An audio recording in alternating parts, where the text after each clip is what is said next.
mradi wa Kuza Kilimo Zanzibar au Make It Grow ni mradi ambao unafadhiliwa na European Union kupitia mpango wa AgriConnect. Ni mradi ulikuwa wa miaka minne na tunautekeleza huku Zanzibar kwa maana ya Unguja na Pemba. Ni mradi ambao tunautekeleza katika vijiji 66, 44 Unguja na vijiji 18 Pemba. Mradi huu wa Kuza Kilimo Zanzibar ilikuwa inalenga kufikia watu 10,100. Kati ya hao wakulima ni 6,600. Huku tukiangalia watu 3,300 waweze kufikiwa na mitaji, waweze kuunganishwa na taasisi za fedha, waweze kuendeleza biashara. Na pia watu wengine ambao tulikuwa tunawaangalia ni wasindikaji au watu wanaoongeza thamani ya mazao haya. Pia wafanyabiashara na wasambazaji wa mazao haya ya horticulture, pamoja na wafanyabiashara wote wa jumla wanaosambaza bidhaa iwe mbichi au iliongezwa thamani ya horticulture. Mradi kwanza umekuja na uwezeshaji kwa wakulima katika nyanja tofauti tofauti. Kwenye upande huu wa wakulima tumewezesha karibuni demo plot 90 au mashamba darasa 90, yani 45 Unguja, 45 Pemba. Tumeweza kuwezesha wakulima kwenye vifaa mbalimbali. Unajua kila mkulima ana changamoto yake. Mwingine ana maji lakini miundombinu hana. Mwingine ana miundombinu lakini maji hana. Kwa hiyo tumeweza kuwezesha haya mashamba darasa katika nyanja tofauti tofauti kutokana na changamoto ya mkulima mmoja, na wakulima wameweza kwenda mbele kutokana na sisi kuzitatua hizo changamoto kupitia kwenye mradi wetu wa AgriConnect.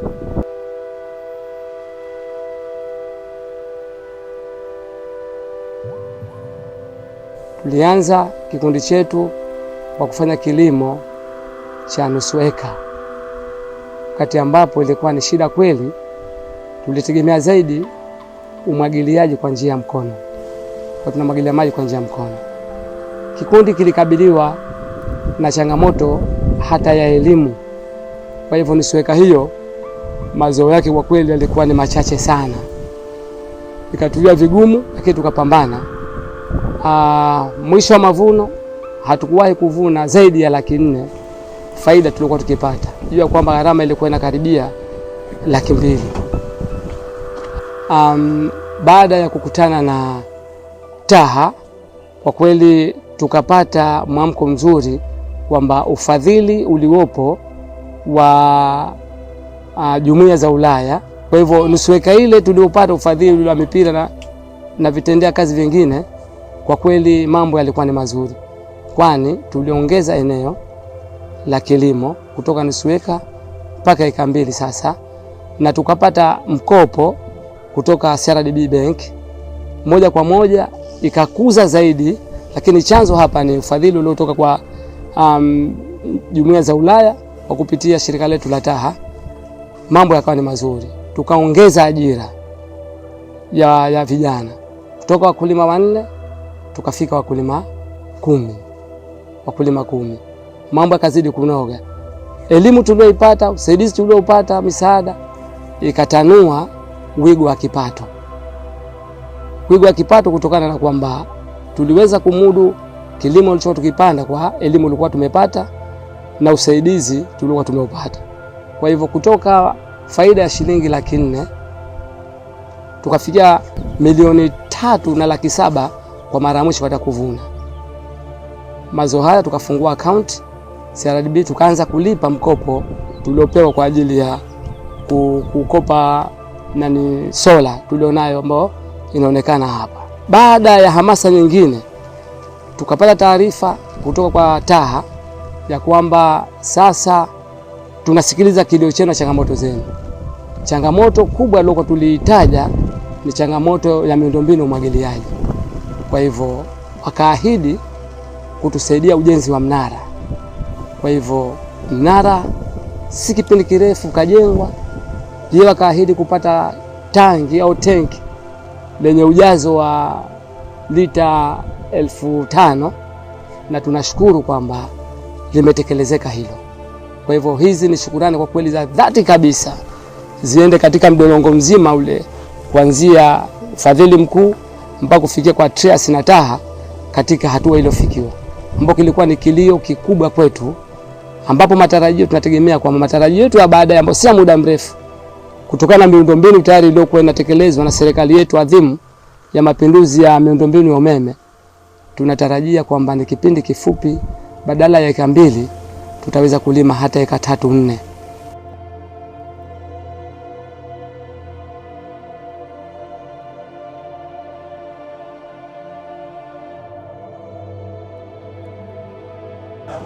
Mafanikio ya kwanza tulipata kuja kwa mradi huu wa TAHA kutuingilia. Kuja katika mradi huu wa TAHA na KUZA kutuingilia hapa Zanzibar. Mafanikio ya kwanza, bei za bidhaa zilipungua 50% katika masoko.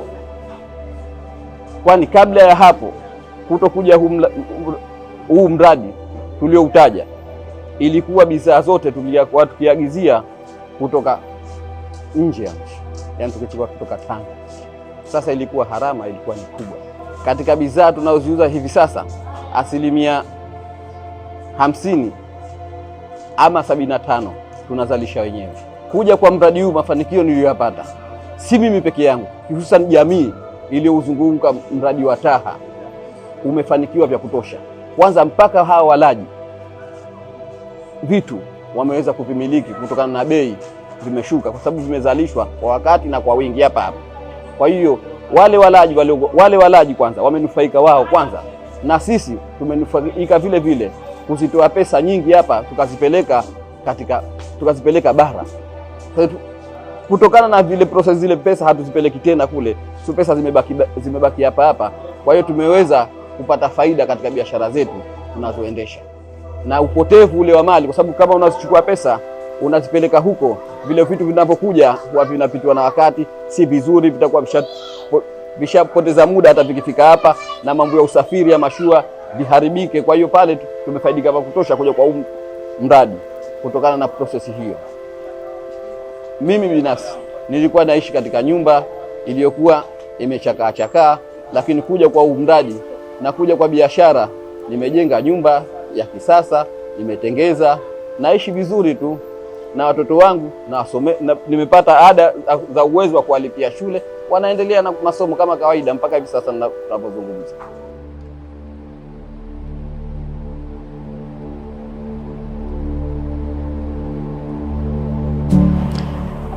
Ndani ya miaka 4 hii tunaweza kusema kwamba kuna mafanikio ambayo tumeyapata, sababu tulikuwa tunahamasisha ulaji wa vyakula mbalimbali, makundi tofauti ya chakula, ili tu kaya zao ndani ya familia zao wapate makundi yote ya chakula kwa ajili ya kuboresha hali zao za lishe. Kwa katika ufuatiliaji ambao tumeufanya, tunaona kwamba ngazi ndani ya kaya ufikiwaji wa makundi mbalimbali ya chakula na utumiwaji umeboreka. Lakini vile vile zoezi zima la unyonyeshaji na ulishaji wa watoto vile vile umeimarika, kwa sababu tulikuwa tunafikia jamii ndani ngazi ya kaya kwa kutumia huduma afya ya jamii. Walikuwa kwenda kwenye kila kaya kwenda kuhamasisha ulaji sahihi, ulishaji sahihi na unyonyeshaji sahihi. Kwa ndani ya miaka hii 4 kuna mabadiliko tumeyapata, japo tunaweza tusiyapime kwa macho kwa haraka, sababu kwenye masuala ya lishe yanachukua muda kupata matokeo, lakini kwa yale ambayo yanapimika kwa muda mfupi, matokeo yake tumeona. La kwanza ni ulaji wa makundi tofauti ya chakula ndani ya kaya husika.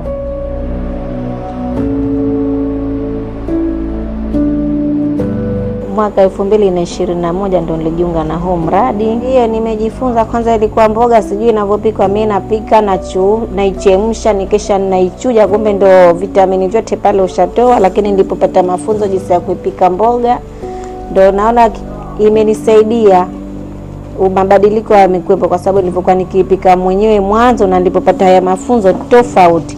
Mimi nilikuwa napika naichuja, nikisha natia tuwe langu hapo, habari kuisha, siti tungule wala karoti. Hali nzuri, kwa sababu mwanangu hana homa za upuuzi. Baada ya mafua ni kitu cha kawaida tu, lakini homa vile si mambo ya kuharahara. Tunashukuru ametuondokea. Na linapotokezea tatizo nampigia simu huyo bibi, mwanangu namuona yuko hivi, anakuja anamwangalia, ananipa maelekezo. Mafunzo ya lishe bora kwa kweli mazuri, imenivutia. Ndio nilikuwa nalima, lakini sasa nilipoona na ile mafunzo mambo yake mazuri, nikaona nijielimishe, ndo nimepata manufaa kidogo. Mwanzo nilikuwa nalima tu kidogo dogo, tena nilipopata yale mafunzo nikazidi kupata ujuzi na lishe bora, ile mambo ya kulima, vitu kupika vile kula, nikaona mazuri. Tofauti ipo, wananiambia tena kama sijapika, kama hapana mboga au papai, wananiambia mama, leo papai hamna, leta papai tumenye. Kwa maana hiyo nao wameyapenda yale mafunzo. Mafanikio si haba, alhamdulillah, mengi tu, kwa fupi siwezi nikakutajia. Watoto wakaada pesa skuli, ndio napata mafanikio pale. Wakisharudi kupeleka mkobani sokoni, wamerudi na pesa, wanapata pesa ya matumizi ndogo ndogo, na mimi kama kasoro kidogo ndio napata vitu ninavyonunua. Watoto kama hawana peni, penseli kwa ajili ya watoto, pesa ya matumizi na mengine ndo madogo madogo yanatumika. Kama hivyo nimedunduliza, nimenunua umeme huo, mita. Manufaa yapo mazuri.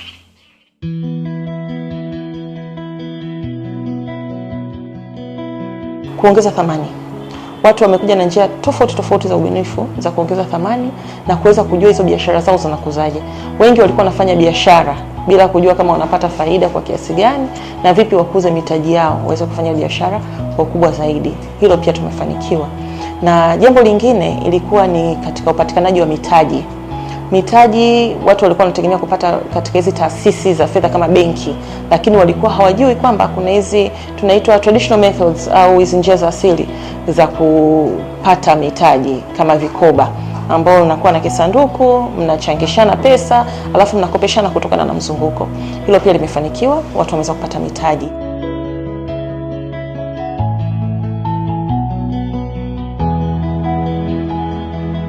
Tulimepata shilingi milioni 12,500,000 ambayo ndio imetuwezesha leo kuibuka na kuwa tunaonekana kwa kuna ubora kwenye milioni zile 12,500,000 ambazo zinazunguka kwenye kikundi na mtu mmoja mmoja, ambao kila mmoja sasa hivi amejiibua, amejiwezesha mwenyewe. Kutoka mradi wa kuuza, mafanikio tuliyopata ni makubwa, kwa sababu tuna watoto ambao twasomesha, tukimaliza kulima, twavuna, twasagisha. Kwa hiyo faida tunayopata kila baada ya muda huwa tunagawa, na faida zile tukapata kwa ajili ya kusomesha watoto, kwa ajili ya kuendeleza biashara ndogo ndogo. Mimi binafsi nilichofaidika kwanza kwenye jengo, napata pesa, tukapata tukaendeleza jengo. Pia biashara, nauza madira, nafanya biashara ndogo ndogo kwa ajili ya faida hilo toka kwenye kikundi. Kikundi chetu ni kwamba kipo kwa kipindi kirefu kabisa, na tulikuwa tunafanya shughuli mbalimbali za usarifu wa mazao, hasa kuprocess swala zima la ndizi pamoja na mambo mengineyo. Lakini kama nilivyokishasema kwamba tunashukuru sana Kuza Kilimo kupitia umoja huu wa Ulaya pamoja Trial na TAHA, ambao wao wametuwezesha kupata taaluma, ruzuku na mambo mengine mbalimbali ambayo yametuwezesha kupata mafanikio makubwa kwenye shughuli zetu hizi, ikiwemo mtu mmoja mmoja, ikiwemo kikundi binafsi. Mimi Juma Said Mohamed, mafanikio makubwa ambayo nimeyapata kuwa na nyumba ya kisasa, lakini pia kuanzisha kikundi ambacho cha ufugaji wa samaki, na kama mnavyoona kwenye kamera hizi kwamba na mimi nimeajiri wenzangu kwa ajili ya kuendeleza na kuwapatia taaluma mbalimbali ambayo tumepatiwa na wenzetu hawa.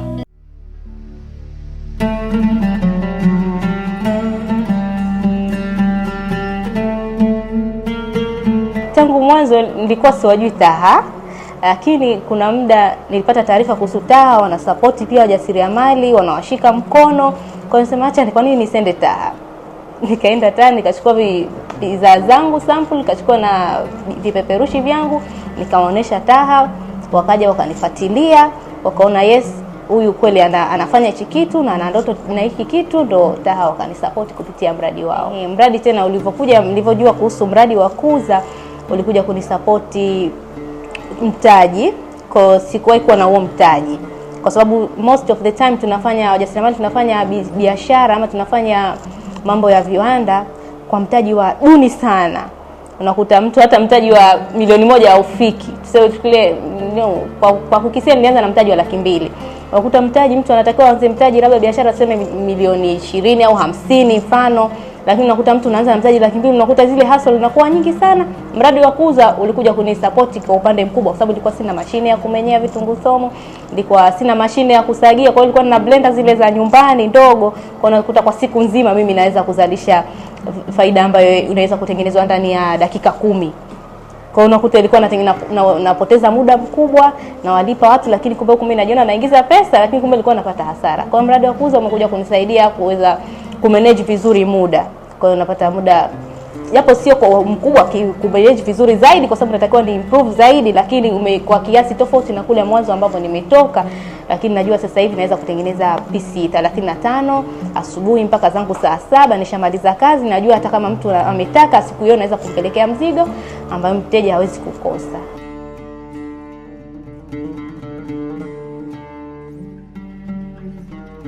Ya mafanikio tuliyoyapata katika kuwajengea uwezo taasisi mwenzetu TAHA ni mengi, kwa sababu kwanza kabisa tuliwajengea uwezo wa waajiriwa wa TAHA wenyewe kuweza kupokea mafunzo ya mifumo mbalimbali ya kuwahudumia wale wanufaika, kwa maana ya wakulima, wafanya biashara na wale wengine ambao walikuwa wanahitaji fedha, kwa maana ya access to finance. TAHA kama asasi mwanachama ya sekta binafsi ilikuwa ni asasi ambayo inafanya kazi na wanachama peke yake, na kama ni wanufaika ni kwa kiasi kidogo, lakini huu ni mradi mmoja wa kwanza ambao ni mkubwa kwetu sisi TAHA, na pia tumenufaika kuweza kupata hili jengo, kituo cha maarifa ya horticulture, ambayo tunajua kwa kiasi kikubwa sana hii itakuwepo kama sehemu moja, yani one stop center ya kupata habari zote, maarifa yote ya horticulture kwa Zanzibar na kwa Tanzania kwa ujumla, kwa sababu hakuna kituo kama hichi East Africa. Na kingine pia nufaika tuliopata ni kwamba tumeweza kufikia watu kwa wigo mpana zaidi.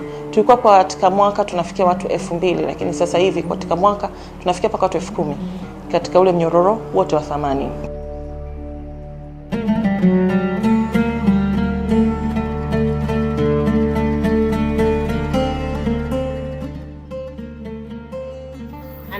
Hisa 5 yenye thamani 10,000. Tuliamua kuunda kikundi hichi kwa sababu kwanza tulikuja tukahamasishwa, tulikuja tukashauriwa, tukaletewa na walimu, tukakaa kwa pamoja, tukalifikiria hilo kama wana kikundi, tukakaa tukakubaliana kwamba hiki ni kitu kizuri kwetu.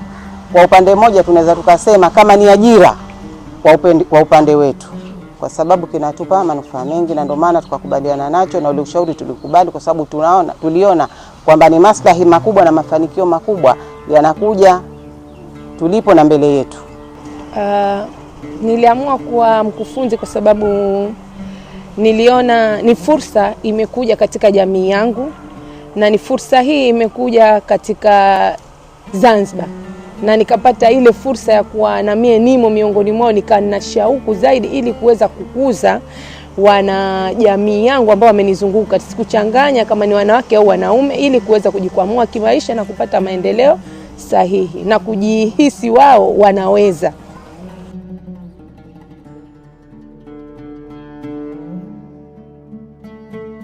Kusema ukweli, nimepata mafanikio mengi sana kupitia kikundi hichi. Kwanza nimenunua ng'ombe. Ng'ombe huyu ambaye anazalisha kwa kila mwaka anapata ng'ombe mmoja, na hivi sasa na ng'ombe karibia 5. Pia nasomesha wanangu 3. Mmoja nimepeleka shule ya msingi, mmoja nimepeleka shule ya kulipia.